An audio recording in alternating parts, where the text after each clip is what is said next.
Hello there. This is a video regarding the HP LaserJet 2300 series of printer, and specifically about the problem with duplexing multiple page projects.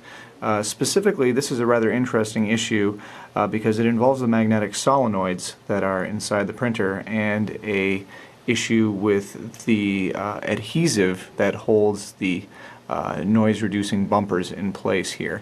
Now, I'm not going to necessarily talk about how to get the printer to this state. There are plenty of guides available online for that, but this is just to talk about how to fix the issue with duplexing and jamming problems. So, what I want to point out here is that this printer is probably at least 5 or 6 years old. I don't know the exact date, and it was brought into us because it was jamming. Basically, these solenoids here help hold the gears in place. Sorry if that's a little bit blurry there. I'll try to back it out a little bit. Anyway, so these gears get held back and forth by these solenoids, which are little magnets down here. Now, originally, when HP sells these, there's a little tiny bumper that basically prevents that noise there. But over the years, that bumper gets worn down, and then all that's left stuck on the metal is just the adhesive that originally held the bumper in place. And you can already probably tell where I'm going with this.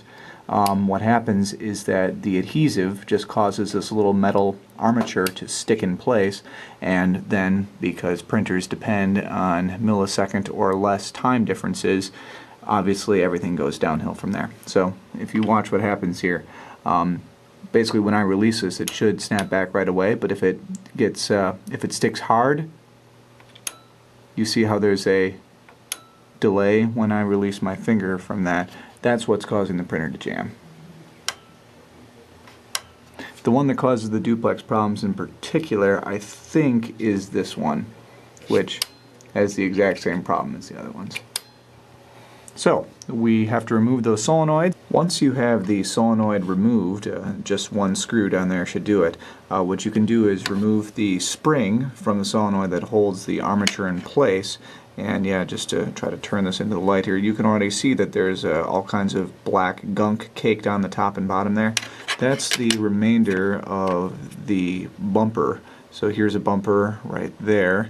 And there might have been a little bit of one up there at the top as well. So here and here, we need to just get all of that stuff just rubbed completely off. You can replace it with something, maybe wrap some string or some sort of non-adhesive method, but really, for a printer this old, I'm just going to choose to leave it completely uncovered. It might make a little bit more noise, but at least we can be assured that this problem isn't going to happen in the future. So we go find some rubbing alcohol and a tissue and go to work on it.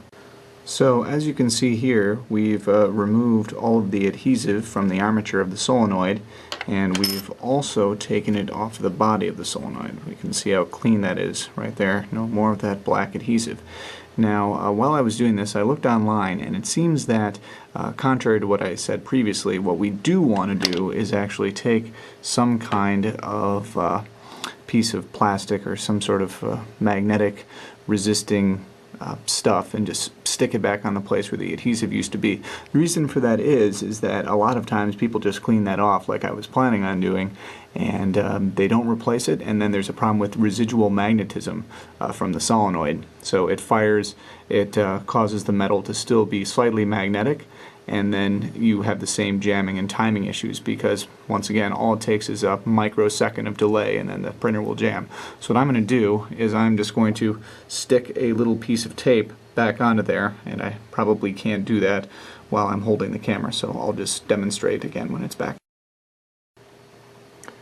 Now, as you can see, that's what it looks like with my little gray piece of electrical tape stuck on there. Now you can go ahead and put the spring and the screw back into the solenoid and hook it back in. Just be very careful when putting the spring back on there, because I would suggest doing it from this angle here, otherwise that spring is going to try to act like a rubber band and shoot off into far corners of your office, which has already happened to me twice now, so just be careful when hooking that back on.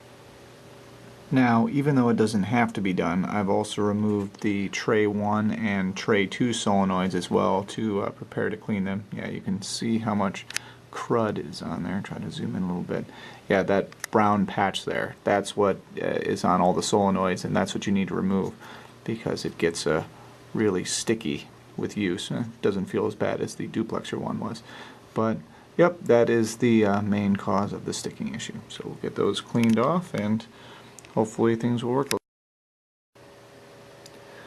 Once you've taken care of the other two solenoids for tray 1 and tray 2, right before you put it back on, go on and give it a try. You should be able to press on the armature really hard and still not have it stick at all. So that should mean that, of course, the adhesive, thanks to the little electrical tape I put on there, it's not going to pose a problem, and we're not going to have any issues with residual magnetism either.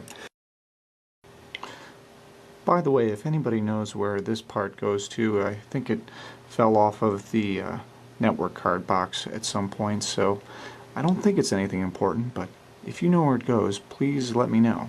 Thanks.